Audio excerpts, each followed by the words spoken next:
Welcome to Donington Park, the Donington Decider, as we decide who wins the GB4 Championship in 2025. I can tell you now, this is not the day to be standing in a car park in a cheap coat. It's absolutely freezing here. The wind is whistling through the awnings. Some of them look like they're about to take off, but we are here for 4 races this weekend in the GB4 Championship. Our 3 rounds here at Donington Park, and also the race that we couldn't have last time out at Brands Hatch. So bonus activity for you as we crown a champion by the end of the weekend. I'm Jon Jackson, Piers Pryor is alongside me. Piers, that coat keeping you warm? Just about. Excellent stuff. Piers is wearing approximately 4 layers, I believe. No, 5. 5 layers. And 2 trousers. That tells you everything. We found probably the windiest place we could possibly stand here, but I joke about this. The drivers have to contend with this, don't they, this weekend? Yeah, it's not a joking matter, laughing matter, joking matter. For the drivers, the wind we saw affecting the GB3 drivers in the race we had, their first race of the weekend just a couple of hours ago. The wind has not died down since then, so GB4 drivers are going to have to battle against each other and the elements. Yeah, a few spots of rain just before we went live a few seconds ago. Nothing that will cause any problems to the drivers, I'm sure, but not great for these people that have stuck around all day to watch the GB4 Championship race here on Saturday. As I say, we've got 4 races this weekend. We've got 3 coming up tomorrow. More on that in a little bit, but let's just remind ourselves of a few weeks ago when it was warmer. It was a sunny climate down in Kent at Brands Hatch. Brands Hatch, the host of the penultimate round of the 2025 season of the GB4 Championship, partnered by the BRDC, would see Dan Ginchard coming into the championship leader by 35 points over Ari Bansal and Isaac Phelps a few further points behind. But after a disappointing Silverstone, he was looking to bounce back in West Kingsdown in Kent. However, after an excellent qualifying session, it was Isaac Phelps that will be starting from pole position and leading from it for the elite team. Dan Ginchard trying to fight to get himself back onto the podium, and plenty of dramas up and down the field. Leandro Juncos putting on a good show. Luke Hilton unfortunately going for a bit of a spin and a retirement from the race. A few dramas around this tricky circuit that would see Isaac Phelps come across the line in the first race to take a fantastic victory, his 3rd of the season and his first since round 5 of the championship, back in our first visit to Silverstone this year. That was back in April, and Isaac Phelps was throwing darts to the top step of the podium, joined by Ari Bansal and Dan Ginchard. The drivers would return to the circuit though on Sunday morning with blue skies ahead, ready to go racing once again in the GB4 Championship. However, unfortunately, the day would be shrunk somewhat and we'd only get 1 race on the Sunday, with the second race being delayed to the quadruple heading Donington Decider. At this point they didn't know that, and for Isaac Phelps, he was trying to pounce to throw himself back into championship contention. Meanwhile, there was plenty of drama up and down the field, including this right at the front, with Ginchard going full attack to try and take over the race lead. He'd actually lose out to Ari Bansal, and Veluka Magnussen also getting a bit elbows out and unfortunately having a little bit of contact that would retire him from the race. For Isaac Phelps though, it was the perfect weekend at West Kingsdown in Kent. 2 races and 2 victories ahead of both of his championship rivals Ari Bansal and Dan Ginchard. It means just 25 points separate the top 3 heading into Donington.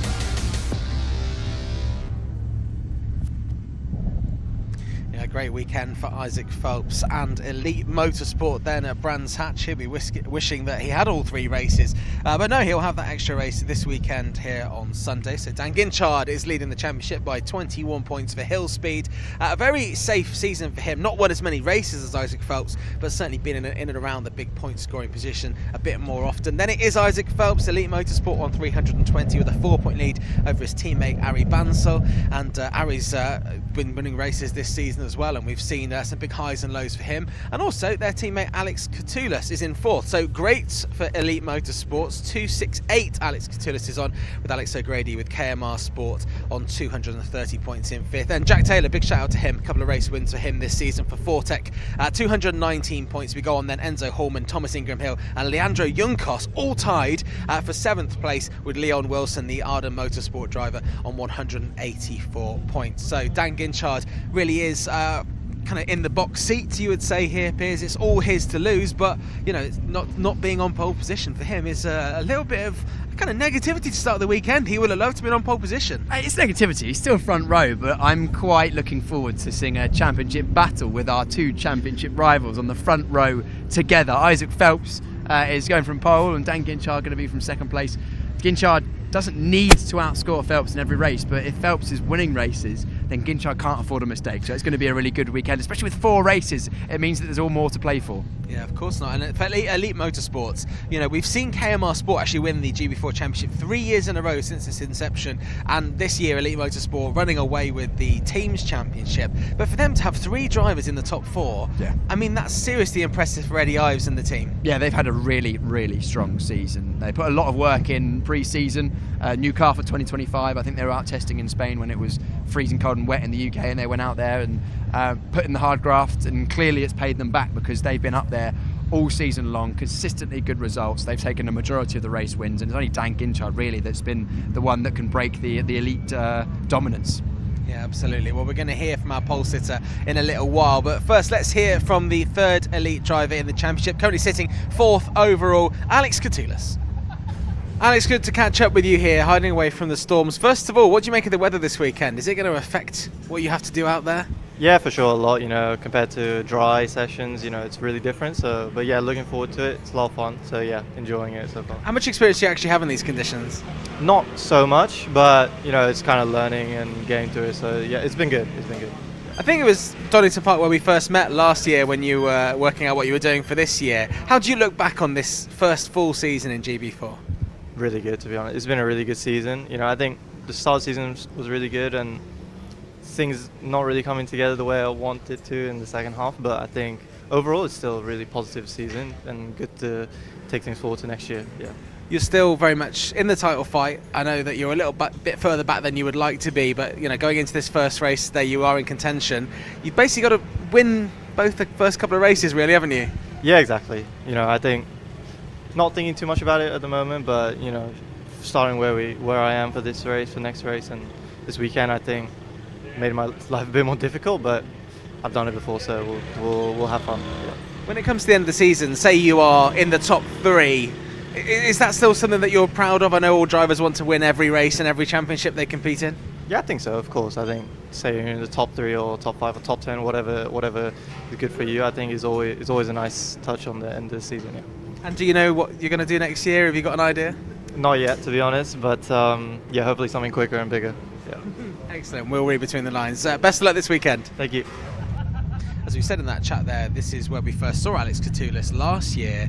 You've obviously raced at a lot of these tracks, Piers, around the United Kingdom. Donington Park, is that a good one to get into, like a car like a GB4 car for the first time? Do you know what? I think it is. Silverstone is arguably potentially the best because you've got all the runoff, but Donington, it's got a real mix of corners. You've got a lot of medium speed corners, you've got the technical final sector with the chicane and the hairpins, and that's where you can get a lot of confidence, is heavy braking, traction out of the corners and medium speed. Once you've kind of got that, everything else kind of falls into place. So it's a good place to start your GB4 career, and Alex Catoulis has clearly used that, and he's been right there or thereabouts this year. I think he'll actually, he alluded to it in the interview there.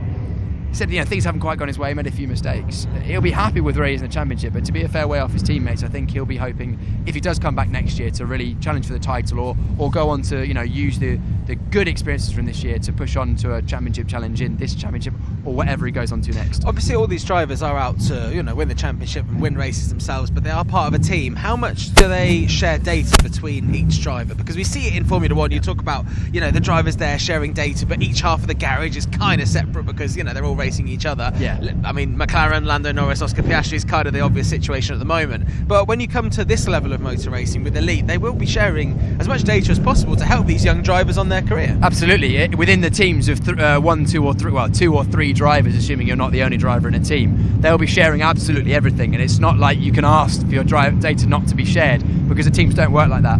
Especially if you're a 3-car team like Elite, you've got a genuine advantage over potential 2-car teams or single-car teams, because every time you go out, you've got 3 data points for each, throttle, brake, steering, and all the car measurements as well, in terms of how they set the car up and ride heights, and also you can try different things. You can go 3 different ways on the setup, pick the best one, then the next session go 3 different ways. So it's better, even though it feels sometimes hard that you're showing your teammate how you're going so quickly through a corner and they can replicate it, you're moving further forward as a team. And we've spoken about Elite, and they've done exactly that this season. So yeah, it's not really a choice to hold back. Of course not. Elite obviously have been in around these series for a long time, and there's a great pathway from the Ginettas as well, I know, up into GB4, GB3. We have a few driver changes this weekend. I want to just highlight Megan Bruce isn't here this weekend. She would normally be racing with KMR Sport. She's over in Singapore at the moment doing F1 Academy, which is a great opportunity for her, standing in for one driver that's injured. Shout out to Leah Block as well for winning her first, I believe it's her first race in F1 Academy, which she did earlier on. Great time for Williams at the moment. Obviously Carlos Sainz getting a podium a couple of weeks ago, and now that race victory in, I think, the reverse grid race in the F1 Academy. Hard to keep track when you're here at the track. But it means Megan Bruce isn't here, which is a tricky one, because there is a prize for the highest placed female driver, which goes towards something like F1 Academy, and it's a €50,000 a Euro prize to F1 Academy if you get a seat. There you go. Piers knows it better than me. I mean, that's a pretty big chunk of cash, isn't it? Because the way that the F1 Academy is funded, it's half funded by the driver and the team around the driver, but also by the F1 team that comes on and gets on board, and then obviously they're driving for one of the teams involved. It's a very complicated matter, but either way, there's a lot of money on the line. Yes. Megan Bruce is leading that table by 29 points over Ava Dobson, but I mean, she's not here, so Ava Dobson has really got a lot to play for this weekend. It genuinely would have been a really tricky decision for Megan Bruce, and I haven't spoken to her about it, so I don't know the ins and the outs, but she's got an opportunity to go and race in F1 Academy, which is an amazing opportunity. You know, there's a lot of opportunities for young female drivers, and getting a wildcard seat in F1 Academy is probably one of your best opportunities. But at the same time, she had an opportunity, or has an opportunity still to a certain extent, that if she won that highest placed female driver in GB4, she would have had that funding to go to the next stage. So, you know, when drivers are maybe struggling to find the funding, that's a big pull. But it's also a big pull for the championship for female drivers, and why we see so many female drivers. But Ava Dobson will be pushing hard. She's racing F1 Academy this year. She wants to go and potentially do that in the years to come, and she could potentially use that prize money. 29 points over the weekend. Doable, but not easy for Ava Dobson. So Ava Dobson's basically going to be racing for just points for that, I would imagine. It will be her biggest points weekend if she can get them. But of course, we do have 4 races. There so you go. You've got to think about that, haven't you? So maybe that race not happening last time out is going to be an interesting one. So let's hear from Ava Dobson then, where I definitely said £50,000, and obviously I would be corrected by Piers ahead of that by saying €50,000. Here's what she had to say when I spoke to her earlier. Ava, great to see you again. We're going to talk about the big prize that's on offer that you could clinch this weekend here at Donington Park. But first of all, it's the last race weekend of the full season that you've done in GB4. How do you look back on this first full year in this championship? Yeah, it's been really good this year. Obviously, the team and I have been working really hard together to learn as much as we can, coming into my first full year of F4, and just properly learning everything I can. It's just been really great, honestly. Now, there's a lot of pressure on you this weekend, not to add to it, but 29 points is what you need to beat Megan Bruce, who isn't racing here this weekend because she's doing what you did back in Miami. She's racing in F1 Academy in Singapore this weekend, and that is because the top-ranked female driver will get £50,000 towards a season going forward. 29 points is quite a lot of points to get, but, I mean, you're pretty confident. I reckon you can do this. Yeah, thank you.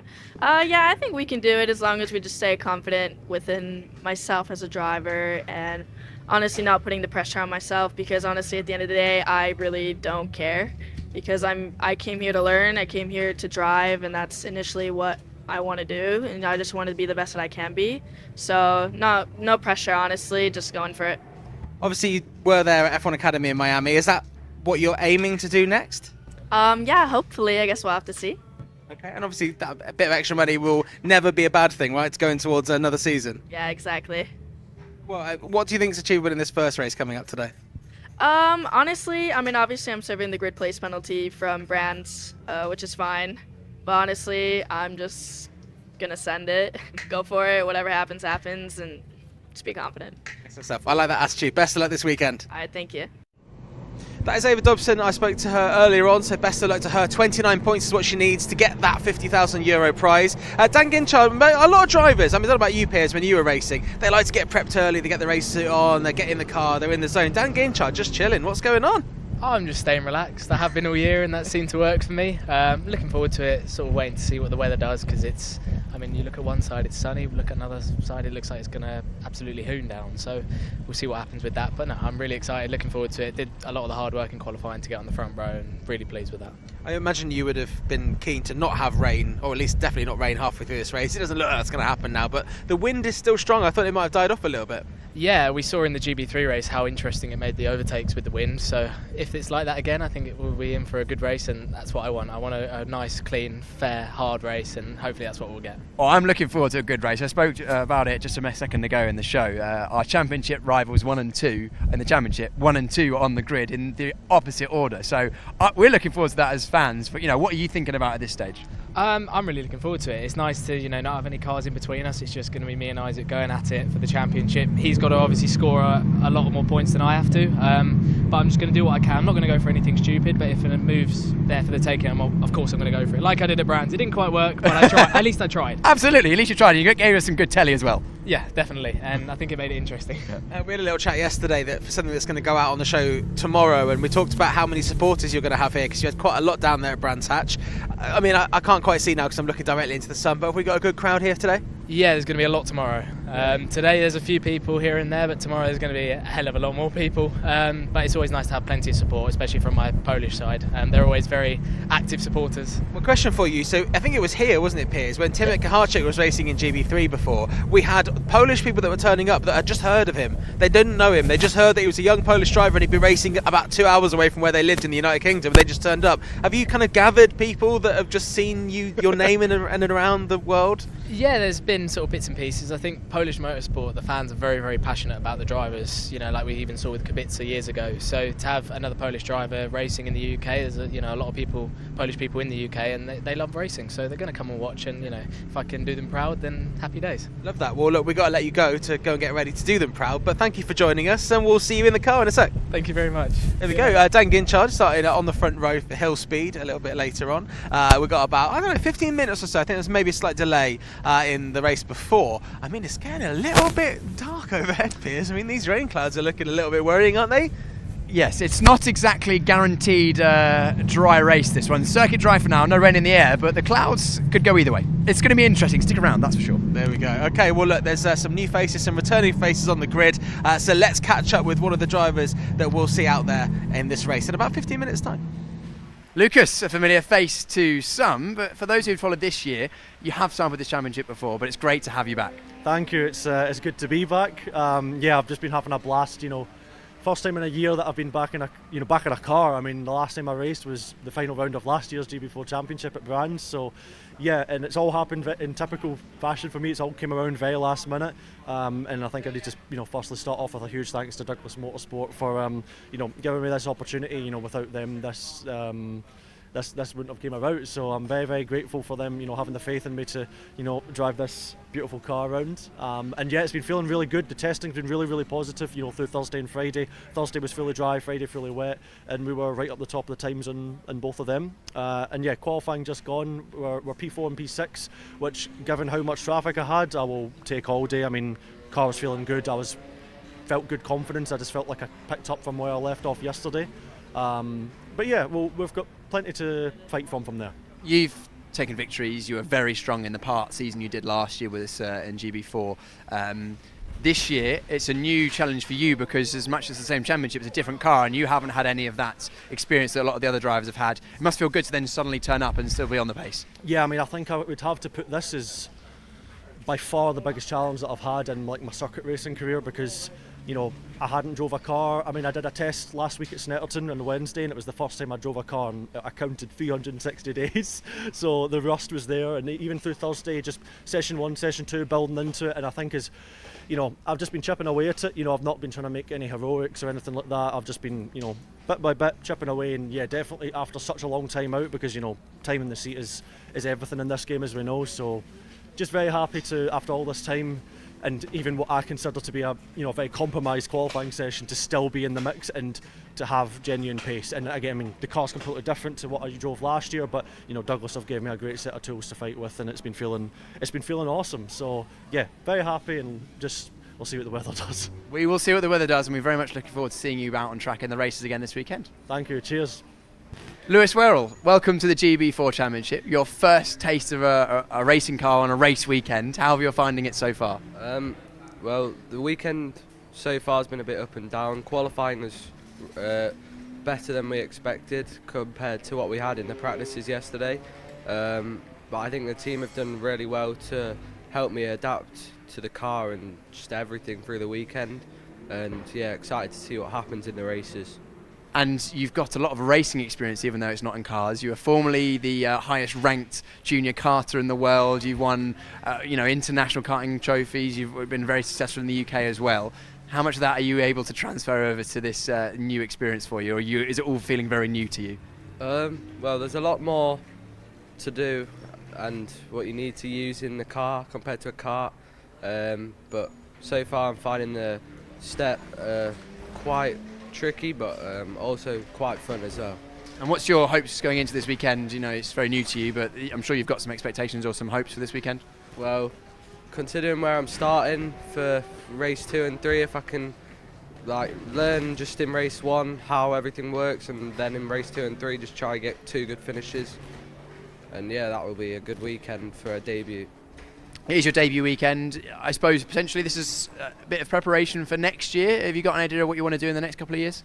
Well, yeah, this is mostly for next year, but we don't really know what we're doing next year, but this is just a good learning curve for next year, and we'll see what comes about. Lewis, we'll see how you get out on your first race weekend in a car this weekend here at GB4. Thank you. Yeah, Lewis Wirral there in car number 69 for KMR Sport. So that'll be an interesting one for him. Look out for him. You won't miss him. Car number 69. Piers, what number were you when you raced? I was 22. Why? I like the half of Lewis Hamilton. No, I like the number 21, and 21 was already taken. That's so terrible. I'm sure. I thought it was gonna be like a great story there. No, you had 2 little ducks when you were a kid. I don't know. Obviously, drivers racing in their first race towards the end of the season, when all the drivers around them have had a lot of time in this car, that's a challenging situation, but also a very common situation when drivers are looking at what they're going to do next. Yes, Lewis Wirral, a very successful kart racer. He was, I think, ranked internationally when he was his age group a couple of years ago as the highest ranked kart racer in the world. Has won international finals and international karting events around Europe and the world. So very, very talented in a car. Transferring that into cars, it takes a little while to get used to it. I know he's worked with KMR Sport, done a bit of testing to try and get himself up to speed and involved in how a car works, and the GB4 car specifically. But it's not as simple as just jumping in a car and be quick generally. And then also turning up to a race weekend is very different again. You can find the speed, but then executing a race weekend, getting your tyres in for qualifying, then executing a qualifying session. We had a tricky qualifying session earlier on as well with the changeable weather conditions. It rained right before the session. Getting used to wet tyres and getting them working. It's a big undertaking. Lewis has done all right so far. I think he'll definitely get more competent very quickly. This weekend he'll be fighting through, and if he can get anywhere near the top 10, I'm sure it'll be a successful weekend for him, and his first race weekend in a car. I've seen you with your other hat on at the British Karting Championships, and they go very quickly, and you do a great job, Piers, I have to say, just publicly documenting it. But obviously a lot of drivers step up from karting into GB4 style cars. What are the biggest differences for people that have never been in a car and never been in a GB4 car? What are the biggest things you have to get used to when you step up? Well, there's 2 things really, I think. The first of all is the way you drive a kart compared to a car is similar, but also very different in some subtle ways. A single-seater entry-level slick-to-wings car like a GB4 car, which is designed for drivers to come from kart and get into, it is fairly nimble, but compared to a kart, you can't just throw it around. In a kart, it's very forgiving. If you chuck it into a corner and you're a bit aggressive with your steering inputs, you can still be fast. In a car like this, because it has the weight, it's on suspension, you have to make sure that you load up the car gradually, both the way you turn in, the way you apply the power, and keep the car flat. In a kart, it's all very stiff and happens very quickly, so that's one thing the drivers have to get used to. The second is then you're in something much bigger, and the tyres therefore are more important. You can overheat the tyres easily, you need to get them in the right temperature window. Then because it's bigger, the racing is very different. You have to know your surroundings a lot more intuitively. Again, in a kart you can see everything right in front of you. So it's a big learning curve in terms of the way you drive the car and then the racecraft. And for Lucas Blakely, who we heard from there, he's been around for a little while now. We've always enjoyed chatting to him, and we know that he alluded to the fact it's always very last minute when he's racing, but somehow, whatever he gets into, he does incredibly well. Starting 4th for this race in a car that he's not driven before this weekend, having not driven a car competitively at all for a year. It really shows the talent that Lucas Blakely has, but also he's having to get used to this GB4 car, which is different to last year's, which we saw him win races in. Yeah, well, he was part of that third KMR Sport car that Brandon McCacken and and Lucas Blakely, if you'd added their scores together, they would have won the championship by a few points over Linus Granfors. But so he was very successful in the part season he did. But yes, you're right. A year since he was last racing, a new car, as we've spoken about a lot this season. But that makes it harder for a driver who's just jumping in to get straight back up to speed. You know, he did a couple of rounds in 23, didn't he? Then did a partial season in 24. But then new car this year. A couple of days testing here just to lead up to the event is all he had in mixed conditions, and he's right back on the pace, you know, at the front end, genuinely at the front end. And I think he would qualified 4th in the tricky conditions, probably about where he should have qualified based on what he was showing in testing as well. Well, he was saying in qualifying he was actually frustrated because he was trying to get maybe a tow from the car in front, but the car in front wasn't going quick enough for him. So, I mean, he's got high standards as Lucas Blakely, and I'm fascinated to see what he does in this race, which will be starting in a matter of minutes. We're going to quickly have a look at where we're at with the race that's on before. It's possibly a little bit delayed, but anyway, in the meantime, before we watch the cars go out on track, let's just learn a bit more and remind ourselves, if we know this track incredibly well, where we're racing this weekend here on the borders of Derbyshire, Nottinghamshire and I think Leicestershire. If we're not on the border, we can at least see it in the distance. Donington Park returns to its rightful place as season finale in the GB4 Championship of 2025 as we ready ourselves for the Donington Decider. This the same circuit which saw the opening of the 2025 season back in April. Some great overtaking opportunities around here, particularly those at turn 1 at Redgate, at the bottom of the hill at the old hairpin before we rise up to McLean's and Coppice. The run down into the Fogarty S is an overtaking opportunity for the left-right, being quite fast and treacherous. Run down into the Melbourne hairpin and the final corner at Goddard's, ideal for overtaking opportunities if you are brave, especially that down into the final corner as the circuit drops away. A lot of undulation around this 2.5 mile circuit, including that incredible drop down the Craner curves into the lowest point of the circuit at the old hairpin before rising back up the hill towards McLean's and Coppice, the highest point on the circuit. 35 metres of elevation all the way around and 12 turns of exciting racing around this Donington Park Grand Prix circuit.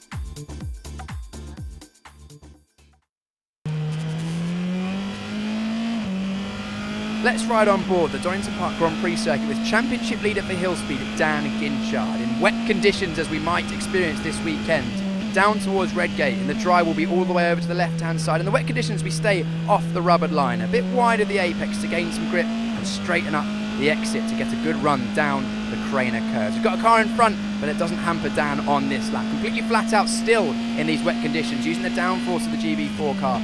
Only just flat down the Craner curves and then breaking down a couple of gears into the old hairpin. Very slippery at the apex, hence we just miss it in the middle of the corner and stay off the painted curbs on the exit. They can be very slippery in these wet conditions. Uphill now we travel through Schwantz, just about small lift through there to stay left as we open up for McLean's, missing the apex once again, deliberately so, to stay off the rubbered in line. It has less grip in these wet conditions. Coppice, you can go wide of the apex or shorten the line and cut through the normal racing line. That's what Dan does on this occasion, then cuts back to the right hand side to get a better run onto the exhibition straight. We're right up behind another driver here, and we can see how much the vision of the drivers is affected by the spray in these GB4 cars. Braking down to the very slippery entry of the Fogarty S, gets close to the tyres on the left hand side as you can. Use all of the curb on the right while staying within track limits. 2 more corners to go. We brake downhill in a moment's time.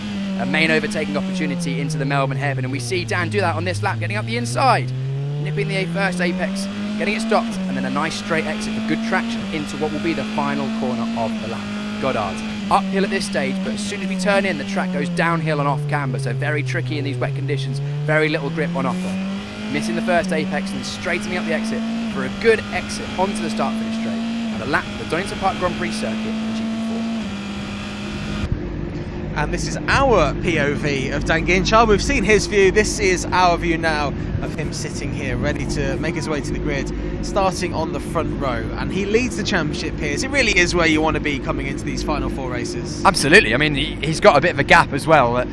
He's in a position where, as he mentioned to us just a few moments ago, he doesn't need to beat Isaac Phelps this weekend in every race. He just needs to be somewhere near him. So that's kind of pressure on Isaac Phelps in the yellow car just to his left, who goes from pole position Although we know Dan Ginchard, if there's a gap, he said it, he'll go for it. So looking forward to seeing how this one goes. But it's going to be an interesting race. The sun is setting, the wind is still high, the track temperature is low, and we're getting a few spits and spots of rain on the circuit, which will make this one even more tricky for the drivers. Well, look, if we spin round to the right, oh, you'll see Isaac Phelps there just having a chat with his race engineer, Demi, and other people from Elite Motorsport. If we spin round, we could probably look towards the sun. Don't look directly into the sun, Andy, that would be silly, but the sun's very low, and, you know, I'm not a racing driver, but I know coming down the start-finish straight, that's going to be right in my eyes, right? Yeah, especially down towards in the final sector into the Melbourne hairpin. It's when the sun is where it is now, it's literally straight in your eyes. It doesn't even matter which visor you've got on, a tinted or a non-tinted.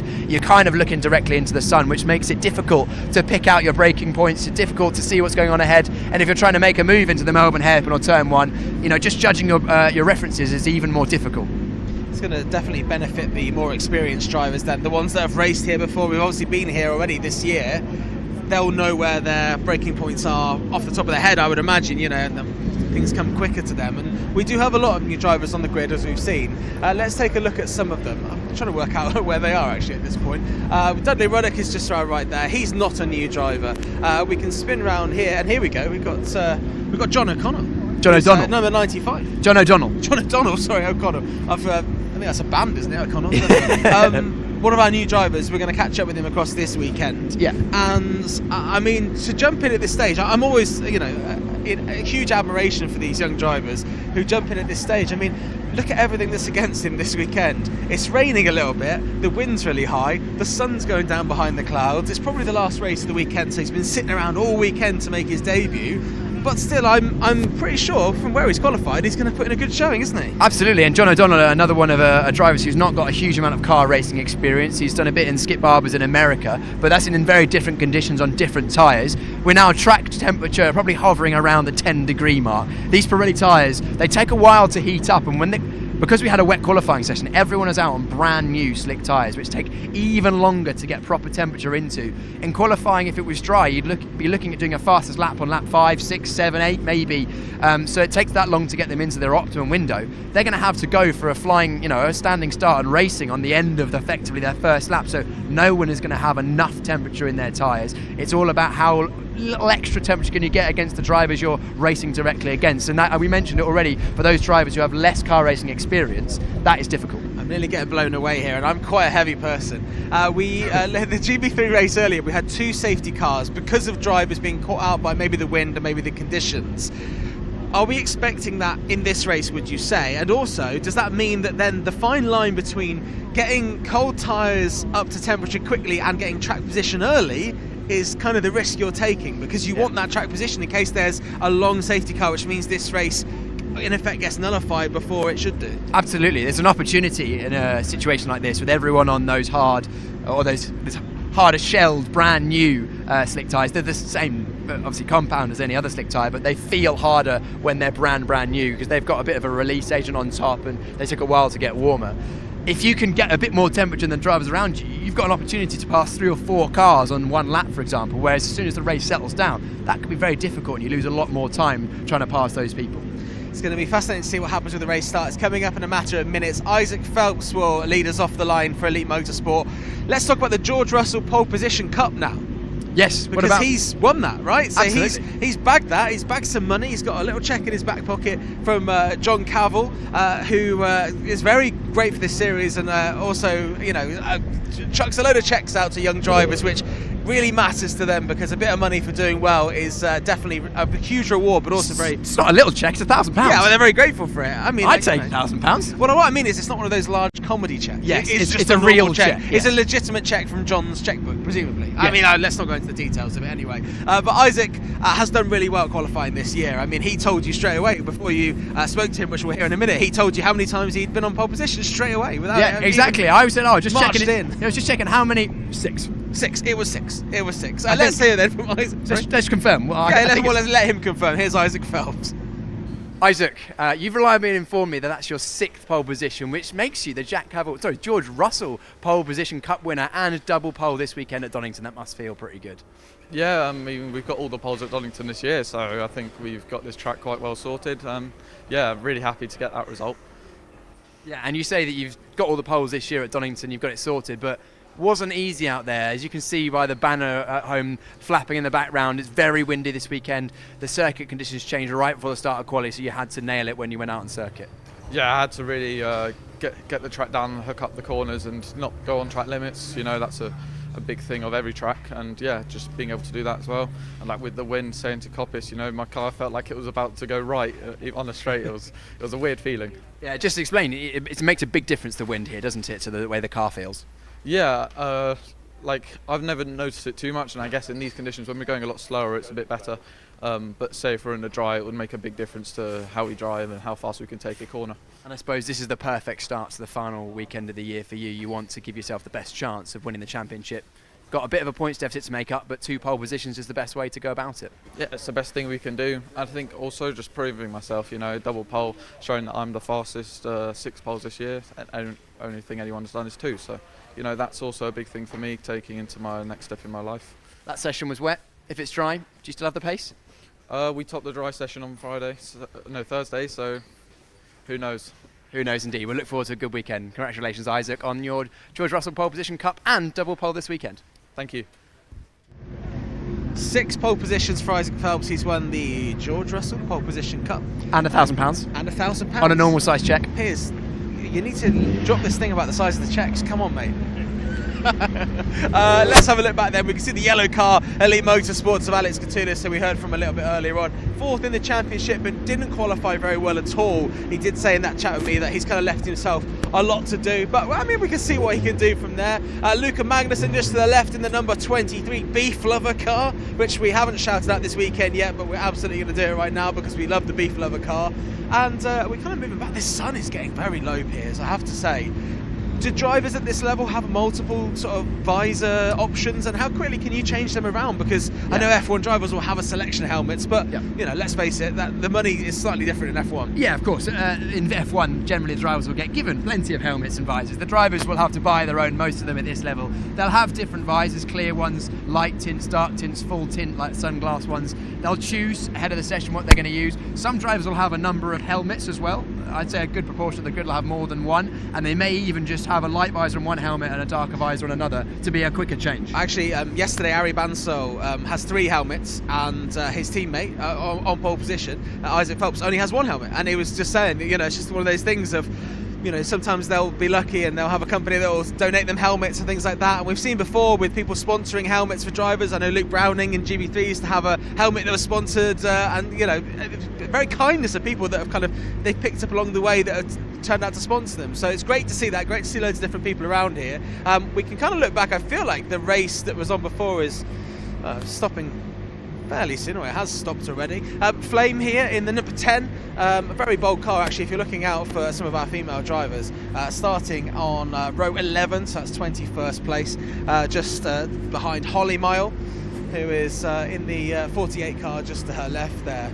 Nice of these cars actually this year, Piers. A lot of the cars have pink highlights, so you can kind of really spot them when they're going along. I'm sure you and Lewis on commentary appreciate that. It's very helpful when a car has a distinctive livery, that's for sure. The Fox Motorsport cars, you can see the number 48 there of Holly Miles. She's got the pink flashes on her Fox Motorsport car. Her teammate Caitlin McDaniel has the orange flashes, so it's very much helpful for us in the commentary box. But the cars this year, big grid of cars, lots of different liveries, and they're all very well turned out. I think it's probably the best looking grid of single seats we've had in this paddock over the last few years. Well look, the car was best looking when you were testing it, and you've driven this new GB4 car. Piers was one of the first people to drive this GB4 car, and he was very, very excited. It was here, wasn't it, Donington Park? It was, yeah.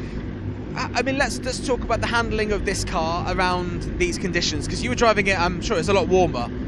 Yeah. What are the things that we should be looking out for that could catch drivers out with the conditions? We've already mentioned the track is incredibly cold. I mean, this wind and this sun, not ideal. Is there anything else that you can think of that we may not have considered? Because I mean, we can play computer games and drive cars around tracks and it looks easy, but I mean, take all the the supports off that you get on those games and it's pretty difficult. Yeah, that's nothing on the slides to do it. There's really. no assists here, no ABS, no traction control, no steering assist, that's for sure. But especially with this wind, it's hard to communicate to anyone who's not driven a single seater how much a strong wind like this, gusting over 40 miles an hour, how much difference that makes the way the car drives through a corner. We saw in the GB3 race earlier that a few drivers were just going wide, especially at the old hairpin, just dropping the rear of the car because there was a gust just as they turned in. It genuinely just removes grip from the rear of the car when it hits the back because that rear wing doesn't work as effectively, and you end up running wide, and it's so unpredictable. So you have to leave a bit more margin on the table, or as we spoke to Lucas Fluscher after that race, said, you got to have quick hands to get on top of that. So really tricky. And if you've got headwind, so like into the Fogarty S's, into Melbourne hairpin, into Redgate turn 1, with that headwind you've got more grip, so you have to carry more speed, and the drivers that can adapt and really feel the amount of grip and whether they're on the limit of grip or not, the quickest will be the ones that can take the most out of the tyres, use to get the best time on circuit, and they'll probably be hoping to move forward in this race. Yeah, of course. We need to move this way, Piers, because a little secret we'll let you into it, because this is taking a little while for this race to finish, is that once Piers has finished here, he gets on a small scooter, not an electric scooter, like a child's scooter, and he makes his way to the commentary box very, very quickly. Don't watch that front wing there. And we just basically need to be a bit nearer your scooter, Piers, because I feel like they're about to go, and we've walked the entire assembly area. So I just want to get you a little bit closer here.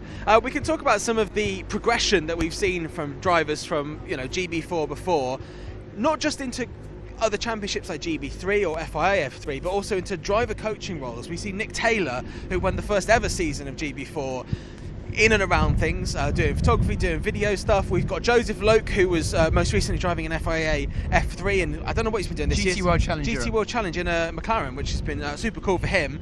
He's around here, but he's also helping some of the younger drivers as well.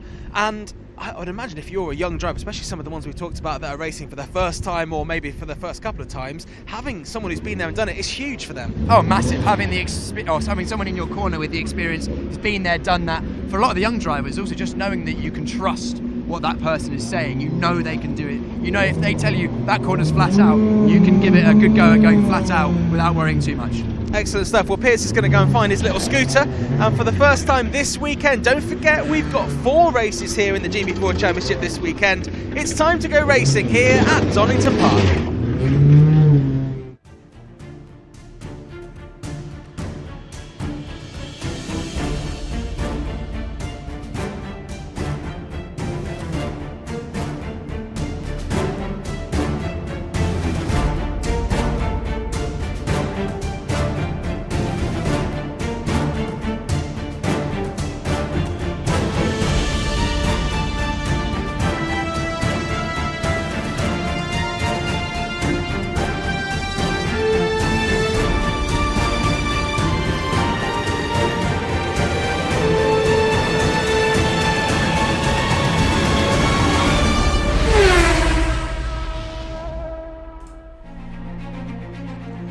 Races then to crown a champion as we ready ourselves for the Donington Decider. 25 points separate the top 3 drivers in the championship, and there's more than 130 points still on the table over the weekend, and there's still 2 reverse grid races to deal with. To focus on today's action though, it's the top 2 in the title race that will be starting on the front row alongside each other around this fantastic circuit. That run into Redgate, down the hill through the Craners, through the old hairpin before we begin the climb back up into McLean's and Coppice. The run down the backstretch into the Fogarty S, into that deep headwind before we drop down the hill into the Melbourne hairpin, and that final rise up and drop down into the Goddard's hairpin back onto the Wheatcroft straight. 2.5 miles around here, and one of the most notable features is that undulation, 35 metres of elevation, and all of that climbing going from the old hairpin all the way up to the highest point of the circuit at Coppice. It is a tricky circuit, but certainly one that has shown some great overtaking potential. We've seen those brilliant overtakes, of course, even right at the start of the season when we had that excellent season opener, of course. Isaac Phelps started on pole position that day and went on to take victory. Starts once again from pole position, and he is ready to take another one. It would be an important victory though, as he sits behind our championship leader Dan Ginchard by 21 points. You can see there, left hand side of your screen, that bright yellow car, that is Isaac Phelps. On the right hand side, it is Dan Ginchard. The top 2 in the championship separated by 21 points. Ari Bantle finds himself a few positions lower down in the grid. He is 25 points off of the championship lead. Certainly is. Maybe an outside favourite after that qualifying. We'll have to wait and see. The sun is dipping below the horizon as the day is ready to come to a close. We've still got 18 minutes of action left to go, with Isaac Phelps starting from pole position. Dan Ginchard will start from second alongside him in that hill speed car. Then it's Leon Wilson in third position, his joint best qualifying in GB4. Then it's Lucas Blakely who will be starting from fourth position on his return to the championship. And his first race to the Douglas Motorsports team. Of course, he's done all his races for KMR before. Leandro Junkos focused on becoming the 11th different winner of the season. Dayton Coulthard will start from sixth position for Douglas Motorsport as well, going quite strong around here. Then it's Alex O'Grady and Jack Taylor. O'Grady started from the back of the field in all three races when we came here earlier on in the season. So seventh is a big improvement on that one. Then it's Ari Bansal in ninth position. Thomas Ingram Hill rounding out the top 10.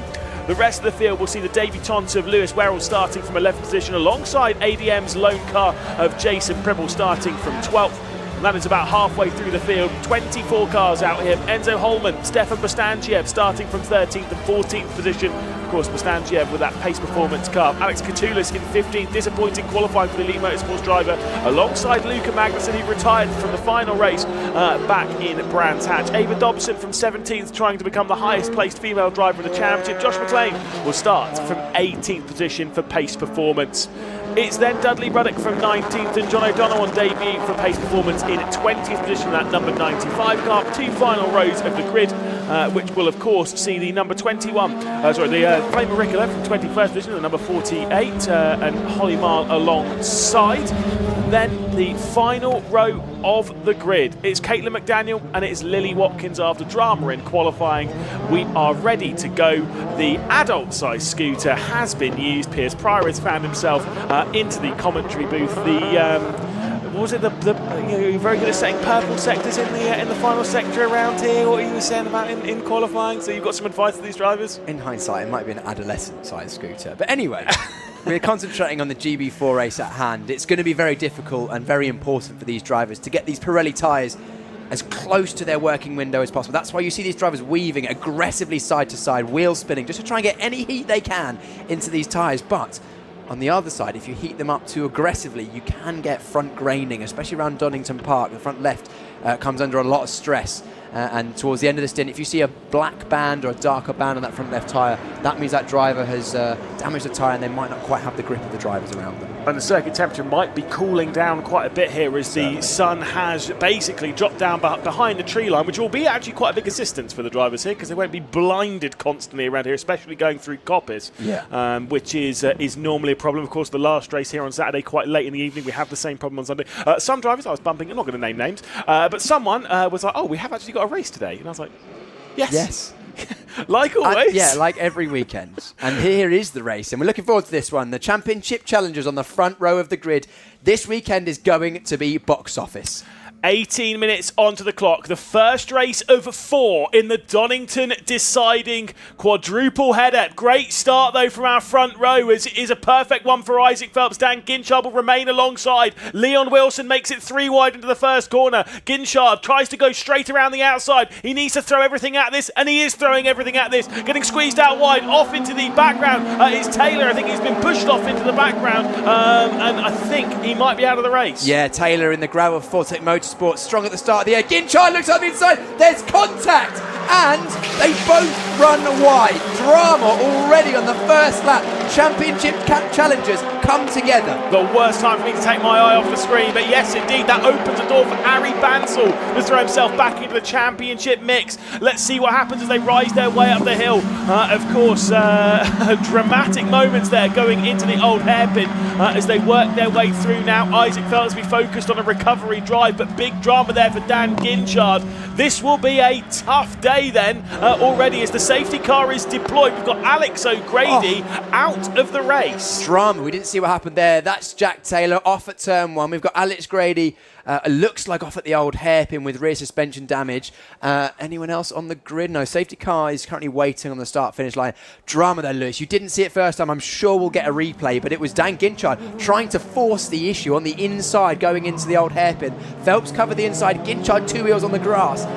Stewards might have a look at that, you know. Yeah, I was starting to look at some statistics, and it clearly was the absolute worst time. My goodness. So huge drama already here, and like I say, it now opens up the door for the likes of Ari Banser. We'll get an update as to exactly where he is in the field once they've crossed the line. But Banser was 25 points off of the championship lead. Now, with that, it's thrown him up to 4th position in this race. Let's see the replay then. Yeah, here we go. Here's the start. It was actually a bit of a slow initial launch from our leader Phelps as we got Catullus trying to go into a gap that closed in front. Everyone safely away. This is down towards turn 1. So Leon Wilson just hanging back in the 27. The yellow car of Phelps, Ginchard in the red and white. That's, I think, actually just Taylor carrying a bit too much speed maybe in. I don't know if there was contact earlier in the corner. And let's keep half an eye in the back of shot for Taylor's car. Yeah, I think he just carried too much speed around the outside. Not as much grip as he was expecting on the cold tyres. And this is the moment we want to look at here. Ginchard looks to the outside of the corner curves. Phelps covers it completely. Ginchard just misjudges it. Front wing to rear wheel contact. They both run wide. No lasting damage as far as we can see at this stage. I think Ginchard was just a bit overzealous. And then, that was Junkos into the side of Alex O'Grady there. Didn't see the start of it, but definitely front left to rear right contact there. And then Dayton Coulthard around the outside of his teammate Blakely. That leaves Coulthard in second position. That would be by far his best result. Leon Wilson, he's now in a great position, leads the race. Coulthard, who's a less experienced driver behind, who's then got Blakely, who's a much less experienced driver behind him. Banser, we know, is going to be quick in the 46 yellow elite car. He's going to be pushing forward, but if Wilson can get away, I was going to say it anyway, but it's easy to say now, but Leon Wilson's been on a bit of a mission this weekend. In all the practice sessions, he was right up there, right up with the elite motorsport drivers, with Dan Ginchard. I think he topped one or two of the sessions, if I'm not mistaken, in wet and dry conditions. Has taken a win in the championship before, but it was a reverse grid race. This is his first opportunity at a qualifying grid order race win. And I just feel like this weekend he's just turned up with a bit of an extra spring in his step, a bit of an extra pep. Let's finish this season strong. Yeah, and why not? But the thing is, he's got 2 drivers behind him. Dayton Coulthard, yet to take a victory this season, would become the 11th different winner of the season if he's able to do so. But obviously, Lucas Blakely could also do that, throwing his hat into the ring for this final round. But of course, do remember, as much as we say this is a small thing, but it may be something to note for some of the drivers on the grid, for the likes of Lucas Blakely, Lewis Werrell and such. As much as we're talking about this being a 4-race weekend, for some of the drivers on the grid, it is only a 3-race weekend because for those drivers that weren't participating and weren't an entrance into the Brands Hatch round, they're not eligible, as far as I'm aware, into the 4th race of this weekend. Yeah, bit of a weird one this weekend. Unusual format. We normally have the 3 races. Qualifying has first fast lap in qualifying sets the grid for race 1, second fast lap for qualifying sets the grid for race 2, a partial reverse grid at the top 12 in race 3, but we didn't have that 3rd reverse grid race at Brands because unfortunately there was an incident in another championship that meant the race could not be run.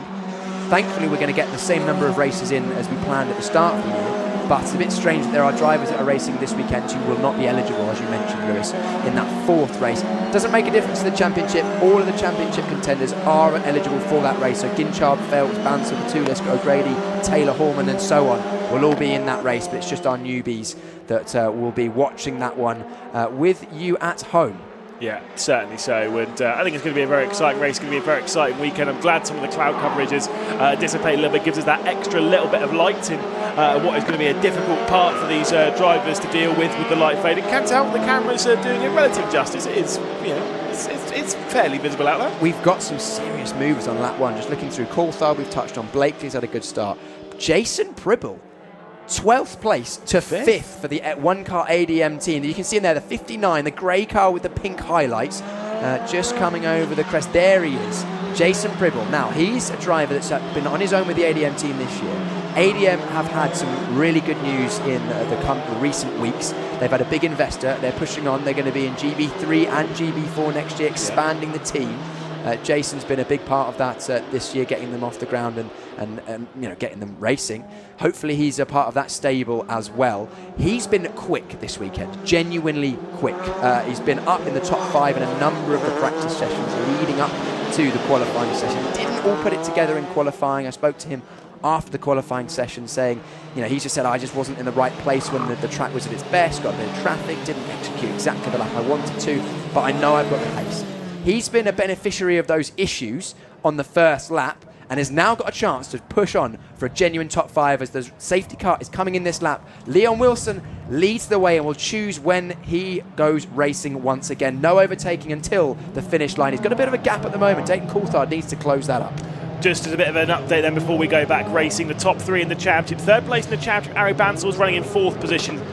Second in the championship, Isaac Phelps is now running in 15th. Dan Ginchard, championship leader, 21st and outside of the points paying positions. Yes, I know there are others that can potentially win the championship, but we're really focused on that top 3. I think everyone else will be eliminated before that final race on Sunday, but you never know. Alex Catoulas having a big slide then as he comes through the final corner in 8th position as they work their way back out onto the Wheatcroft Straight. It's Leandro Juncos going on the attack of Thomas Ingram Hill here. The 77 of Juncos trying to make the move on Ingram Hill, who goes a little bit deep here in the opening corner at Redgate and could open up the opportunity. Another big moment for Catoulas. Catoulas, he's wild on the exit of Goddard's and onto the start of this lap, and then a slide to the exit of Redgate as well. He's clearly not quite got his tyre temperatures exactly where he needs them at this stage. The number 7 they're pushing on, that's Enzo Hallman in the Douglas Motorsport car. Looking around the outside, the 17 of Stefan Bostangiev. He's got the outside line. Is he going to make a move on the entry of McLean's? Can't get it done this time.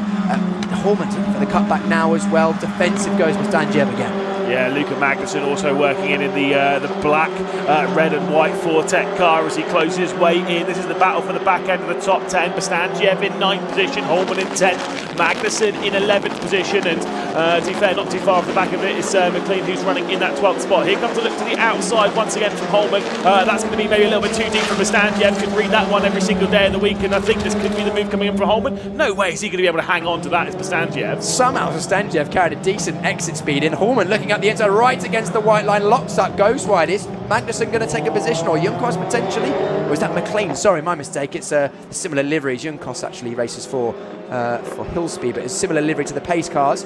Down into Goddard's now. Oh, there was nearly contact in the rear end there. Very well judged from Bostangiev, but Hallman does make his way through. And all that battling is going to be allowing Isaac Phelps to close his way in. Phelps gaining 2 positions on that lap up to 13th spot. You can see that yellow machine closing in. There's Luca Magnussen. Big look to the inside. We're going full send here at Redgate, trying to get past McLean. He works his way alongside. They go through Hollywood now down through the Craner curves. Can Magnussen complete the move in the black, white and red car? Isaac Phelps looms large in the background, and the driver sits second in the championship, is closing in on this fight with 8 minutes and 40 seconds left to go. There's our pole sitter looking to make up easy positions after going off the road earlier in the race. He's looking up the inside through Schwantz. Can't get it done there. Is he going to stick it up the inside of McLean's? He does, gaining another position. All these positions he gains now are crucial points that he's clawing back on his championship rival of Dan Ginchard, who's making positions in the back of shot. Ginchard was down to 21st, now up to 18th at the start of this lap. But I actually think he might be higher than 18th. I think he might be running in maybe about 17th position. At the moment, you can see there, middle of your screen coming through it now, the 49, the black, white and red car there. That Hillspeed car, that is Dan Ginchard, championship leader. Can tell you, might not be leading the championship after this race. This is going to close things up rapidly. Here's the look to the inside. Isaac Phelps sending it on Luca Magnussen. Good move from him, picking off these very important positions, like you say. And the thing is, whilst they're all close, he can pick off quite a few quite quickly. They are going to spread out as this race goes on. Yeah, just a front right lock up there for Enzo Hallman. Pushed him a little bit wide at the final corner, but he carries on. Magnussen loses the position, but I don't think he will mind hugely. He knows that's Isaac Phelps. He knows he's probably a bit quicker overall on pace this weekend. Phelps has been the fastest driver in most of the sessions and in qualifying in both in the tricky conditions as well. There is your championship leader. He's going to have hemorrhaged points. It would have been a better position for him to stick behind Phelps in this race. First and second would have been, a loss of a few points, but now there's a gap between them. That's when this championship gap can close up. But he did say he was going to go full send, so, I can't blame him. Will say you have seen it pop up a few times. Fastest lap a couple of times from Lucas Blakely, running third in this race, attacking for the race lead. There are a bit of gaps appearing, of course. you'll forgive us for a moment for focusing on our top championship rivals. This is a little bit of a drop-in on our race leaders, just so you can see nothing too major's happening up here. However, it has closed in. Dayton Coulthard might have an opportunity here to get past Leon Wilson as they work their way into the third and final sector. Coulthard's looking racy here. He's got the pace. He's closed down the gap on Wilson. Arguably, both Coulthard and Blakely had poor safety car restarts. Over half a second to the driver ahead, which says to me, you know, need to be a bit more on it for that safety car restart. But they've got the outright pace. They've closed this gap. And Coulthard right under the rear wing of Liam Wilson. Liam Wilson in the Arden red car, number 27, leads the way. Coulthard behind him, blue Douglas Motorsport car with the red T-bar, and then the white helmet right behind him, 62, Lucas Blakely. This is coming together. We've only got 6 minutes remaining. Looking forward to seeing how this one finishes. Bansal sets the fastest lap of the race, so the top 4 all coming together. Superb stuff. Ari Bansal, though, with that fastest lap, if he does close in, if there's any incident between this top lot, it could be the opportunity open for him to maybe gain something massively here in the championship. Just 5 minutes and 40 seconds left to go in the race, and the light is fading, Piers. Well, Liam Wilson leads the way, and he's got the experience advantage over the 2 drivers behind. Liam Wilson completing his 2nd full season in the championship. Has only won 1 race, but has the experience of knowing how to defend, race against other drivers and get these tyres to work exactly how they need to be. Also, Coulthard and Blakely fighting for, those are drivers that haven't had as much experience as Wilson, although they've got the pace at the moment. And there's that man, Bansal. He's arguably been the fastest driver at some of the events this year. Sometimes it's gone his way, sometimes things haven't quite done so. So Wilson will be keeping an eye on his mirrors, just not making any mistakes. As we see side by side for the 2 other Arden cars, is it Arden? Yeah, it is. That was Ava Dobson making a move on her teammate of Dudley Ruddock. And that allowed the likes of Dan Ginchard to come through. So an extra position gained for Ginchard, and there's still a few more opportunities left to go in this race for him to potentially gain some more. We are running out of time here. We only have 4 minutes and 30 seconds. I think, though, because of that, and because of the times that's being set by our leaders, we might actually have 4 more laps from this point, which would be amazing for those behind. I think it is definitely 4 more laps from here. Yeah, that would help. I think Dan Ginchard the most, because every lap he comes through, he's gaining another position. That last one, he gained a position on Dudley Ruddock, following Dobson through. I think he'll get past Ava Dobson on this lap as well, based on the pace he has. This lead for a gap in the rest of the field. Jason Pribbles dropped a couple of positions. He was 5th, now 7th. Ingram Hill and Junkos making positions on that last one. It's getting really dark out there now, Lewis. It's floodlights in the distance I can see are getting comparatively brighter. The cameras do a good job of lightening the scene, actually getting a bit gloomy out there, and the drivers that have chosen their darker tinted visors, Liam Wilson at the lead of the race, will start to maybe struggle to pick out their braking points as Blakely Bansal having a look at the inside of Blakely. Blakely going wide. That's dropped him off the back of Coulthard, and now Blakely having to defend heavily. Yeah, indeed. Could be a big move here for Ari Bansal, who at the moment will be promoting himself to 2nd in the championship race. If everything finishes as it stands, and trust me, it won't. If everything does finish as it stands, though, the top 3 would close up to just 17 points between them heading into the final 3 races of the season. Ari Bansal could make it even closer between the top 2, though. And straight around the outside of Lucas Blakely, he's going to go. Can he complete the move, though, by the time he gets to the end of the Wheatcroft Straight, with a look down the inside into Redgate? 3 laps left to go here in the opening race of this Donington Decider. Lock up there for Blakely, and through goes Ari Bansal. Oh, they were absolutely as close as you can get without touching in the middle of the Goddards, the final corner. And good to see Blakely leaving Bansal a little bit of space on the exit, because he knew he was there. Good, respectful racing as a move for the lead. Dayton Coulthard up the inside of the old hairpin. That is a brilliant move for the lead and takes the lead of the race away from Leon Wilson. Looking for his first victory in this championship. We're having an incredible fight up here at the moment. Defensive line being taken by Ari Bansal as well. Do not rule out Bansal from this fight as well. He's won 3 races in 2025. He's got 2.5 laps to work his way through to take an important 35 points for victory here at Donington Park. Yeah, really looking forward to seeing how this one plays out. This is the experience of Wilson now, though. Just jinking in the mirrors, trying to put a bit of pressure on the rookie, first year of car racing with Dayton Coulthard. Done a few years of karts, racing in GB4 this year. He's looking in the mirror. You can see him there. Wilson jinks to the inside. Is this a genuine look up the inside? I think it is. Alongside at the apex, Coulthard gives him space.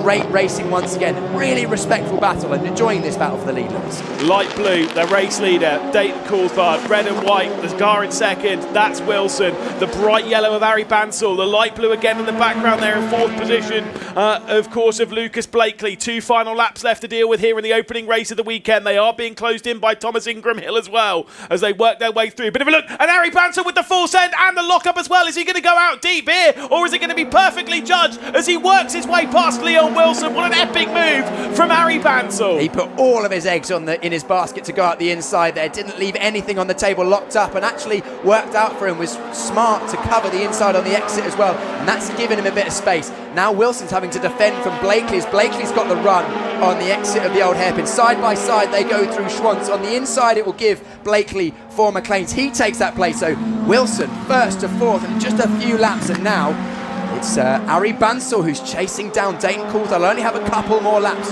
to see if he can take that position. Coulthard's got a lot on his hands here.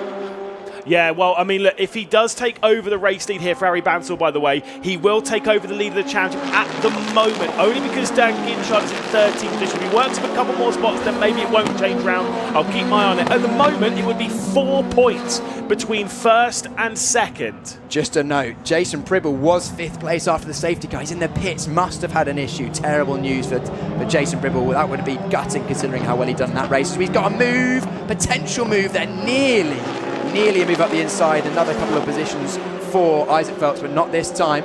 We've got 13 seconds as we go over the line. We will have one more flying lap. Wow, what an iconic shot there to see one more lap onto the board and one more run across the start-finish line. It has been an epic race to start this weekend. Here comes a look to the inside. Leon Wilson trying to take over 3rd position of the final step on the podium. Beautifully read, though, by Lucas Blakely. Do you know what? That was really smart from Blakely. He saw that Wilson was going to park it on the apex to stop him getting the cutback. Blakely saw it and just went, you know what, I'm just going to throttle early and go around the outside. Really smart racing from a driver that hasn't raced in a year, remember. Last time he raced was the end of GB4 last year. Does plenty of sim racing, former F1 esports champion, knows what he can do behind the wheel of a simulated car, and he's proven time and time again that he can do it behind the wheel of a real car. As we cut back to our championship leader at the moment, championship challenger, 2nd place in the championship at the moment, the 35 of Isaac Phelps. Reminder, he was on pole position. Lost positions at the start after fighting with Dan Ginchard. Looks up the inside of Kopis and Stefan Bostangiev.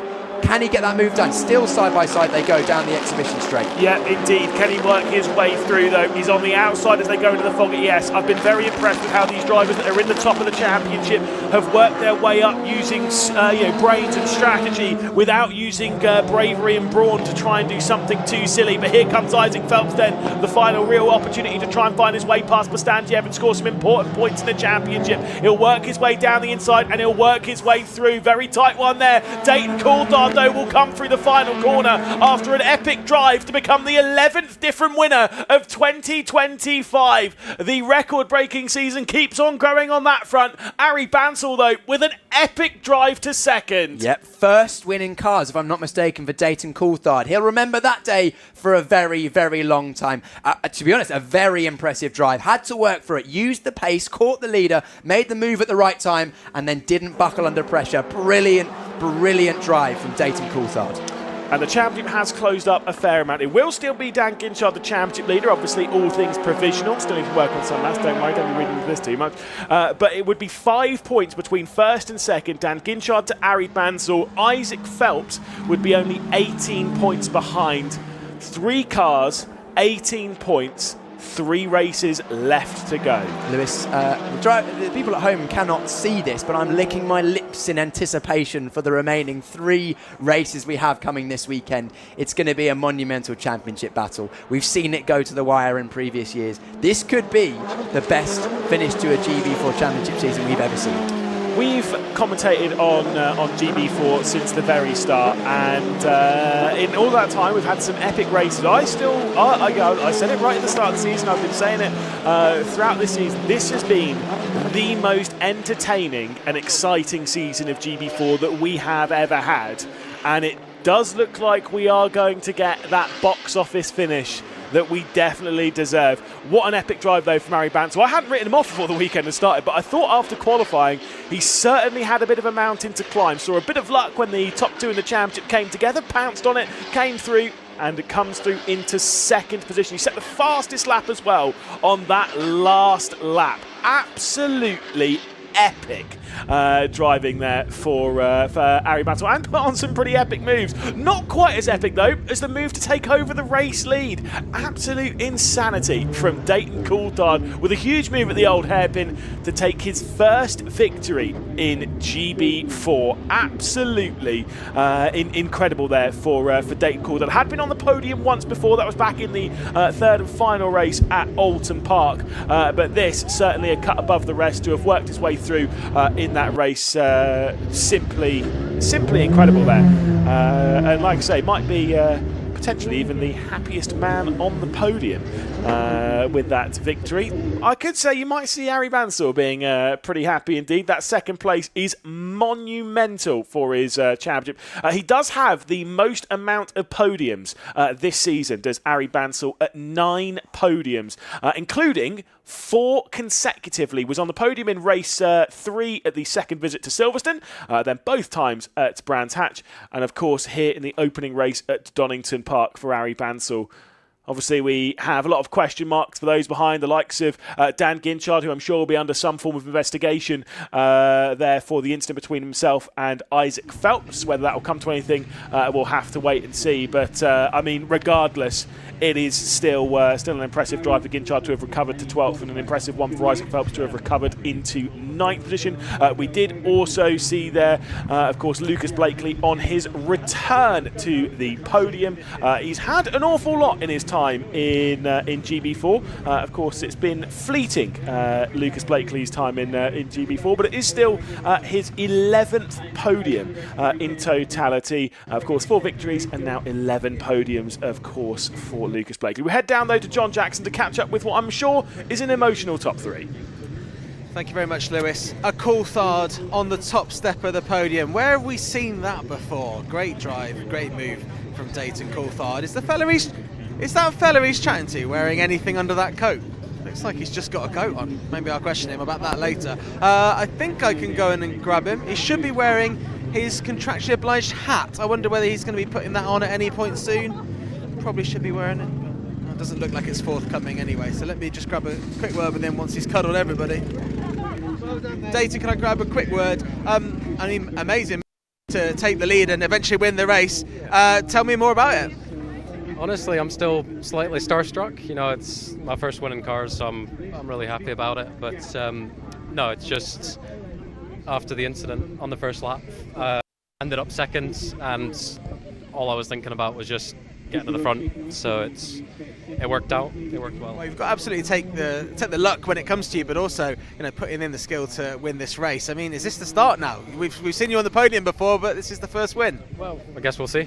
I don't know what's to come in the future, but we'll see. Well, 3 more races tomorrow. This must give you an incredible boost going into those. I mean, we've got another 2 starting 6, so if things play out well, then it should be good. Well, look, it's been great watching you celebrate with everyone, and we'll let you carry on. Jonathan Palmer here. I mean, great drive from Dayton. What a star, eh? Yeah, that absolutely. Move around in Melbourne, that was that he really deserved that. Dayton's been great, getting better and better this season, and I'm absolutely thrilled that he had his first win when I'm here as well. I mean, yeah, it's nice for you to be here to jump in like this. Yeah. We've seen a Coulthard on top before, haven't we? Yeah. It's been a few years, hasn't it? But no, Dayton, that was an absolutely fantastic drive, and we're really thrilled for you. Thank you. Brilliant. It looks like we're going to see a Coulthard on top. Congratulations. Cheers. There we go. Let's move around to Harry Bansal. Harry, would you like to come? Would you like to come over here? We need to get you kind of near your car, if that's all right, because I think you've got to have photos. But you're going to be pretty happy with that, aren't you? Because you've cut Dan Ginchard's lead just to 5 points now, as he finished a little bit further back. Yeah. Oh, that's interesting. Yeah, that's exactly what you wanted, isn't it? Because you've got 4 races this weekend and a bit of a gap to catch up. And I mean, now going into tomorrow, 18 points separate you, him, and your teammate Isaac Phelps. Okay, I mean, we should definitely spice things up a bit. I think when you get up tomorrow, it's going to be a positive morning. How is your day going to go? Because it's an early start and a late finish. We've got a lot of races to get in. Yes, we've got 3 races also, and it's also questionable if the last race might happen because of delays. So I think For sure, this last weekend is quite good because it gives it's quite a few races, so a lot of opportunities to cut the points gap. Excellent stuff. Well, look, it's getting a little bit dark, so we'll let you go and celebrate because we need to get the podium done, and you need to put that hat on. But congratulations, it's going to be an epic day tomorrow. Yes, thank you very much. So, Lucas Blakely, I mean, you're a man that talks and talks, and we love hearing from you, but the light's going, so we're going to have to be short, but we'll catch up properly tomorrow. I mean, you've jumped in this car having not driven a racing car competitively for a year. It's a different car to the car that you did so well in last year, and you're on the podium. I mean, this is the Lucas Blakely story, isn't it, through and through? Yeah, I mean, the perfect story would be 2 steps higher, but I'm always a perfectionist. But no, very happy to be, to come back into GB4. I haven't driven so long, I haven't raced in so long, so yeah, definitely some race rust I had to shake off a little bit. Maybe some things I could have done better for next time. I'm on the podium and you can see me already thinking, typical race driver. But that's fine because the race rust, I mean, was very minimal. We've seen you get this podium now, and there's more races tomorrow. Are you doing all 3 tomorrow? Are you allowed to do all 3? Do you only allowed to do the 2 that are meant to be here at Donington? I'm doing the 2 normal races tomorrow, and then the last one's the last. From brands, but no, just a huge thank you to Douglas Motorsport for first of all giving me this opportunity, because 2 weeks ago I thought that genuinely I'd have a car this year, and that's no word of a lie.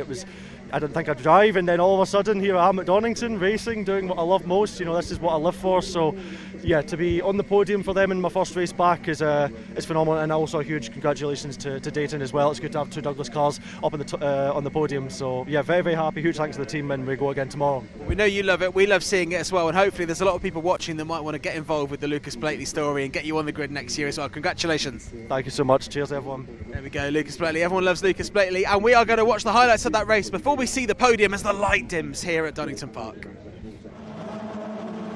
Highlights from round 18 of the GB4 Championship, partnered by the BRDC. A great start from Harry Bansell to try and work his way up the order, and a great start between the top 2, Isaac Phelps and Dan Ginchard, side by side for the first corner. Unfortunately, mistake would see Jack Taylor out of the race at the opening corner, being stuck in the gravel trap. They would be side by side though for the race lead. It would go back to single file as they work their way down through the crater curves, but a costly error from Dan Ginchard would see himself and his championship rival Isaac Phelps off the road at the old hairpin before rejoining down in the mid-pack. There was also this incident between Junkos and Alex O'Grady that saw O'Grady's retirement from the opening race of the weekend, and Harry Bansell saw his opportunity. The driver 3rd in the championship was now in the hunt for a podium. He'd have to work his way past Lucas Blakely and was leaving everything on the line. Wilson into the opening corner was the race leader, and then behind it was Dayton Coulthard, and behind that it was Harry Bansell after this move on Blakely. Eventually Coulthard would work his way through, and Wilson's focus would be on that of behind.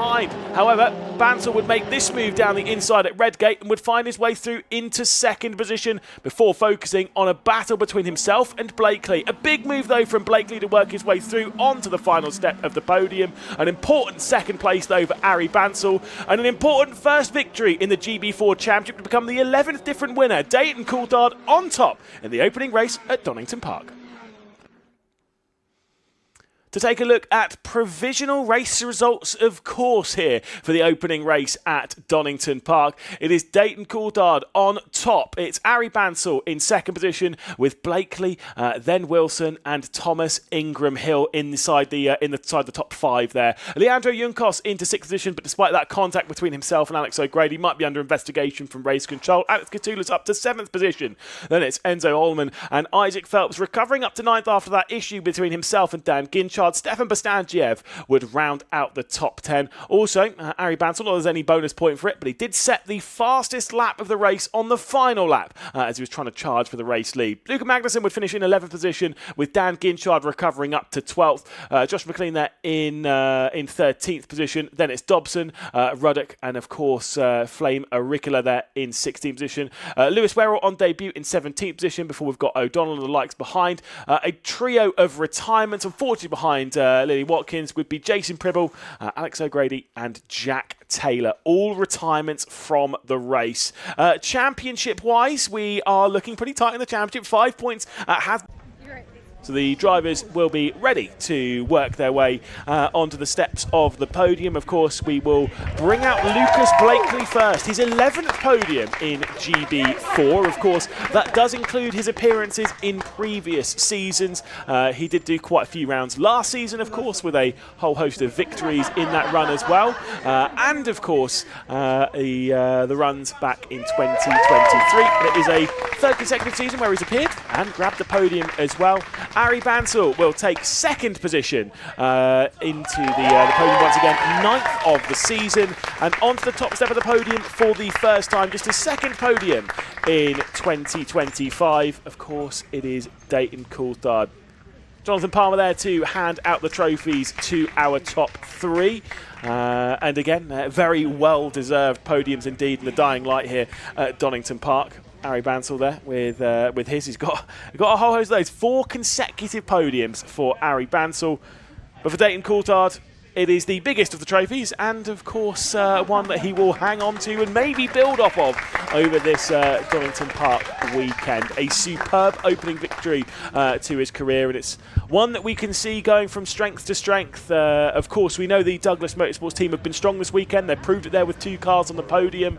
But for Dayton Coulthard, he's had flashes of some very good speed this season, none more so than here at Donington Park. As mentioned before in GB3, I doubt they're going to be spraying any of the champagne around in the technical area. So we'll head back down to Jon Jackson and to Piers with some analysis of the race. Well, there we go. A slightly different podium to what we're used to in the GB4 Championship. We just watched Lucas Blakely getting his photo taken with his trophies there. Good to see him back. I am here. We're struggling for light, so we're just gonna sort of chat to Enzo Hallman here. You made up a lot of places there. I mean, you started down the field and ended up, I think, 8th in the end. That was a decent kind of recovery drive from where you were. Yeah, no, it was good. Had quite a struggle in the qualifying, doing a mistake on my lap, and ended up P13, missing out the reverse grid. So, yeah, quite disappointed with that. But to make up some places and have a quite good race, so I'm happy. I had quite a fight with Bostanjev in the beginning and lost a huge gap to the guys in front. So after that, they were just driving basically. So I'm happy.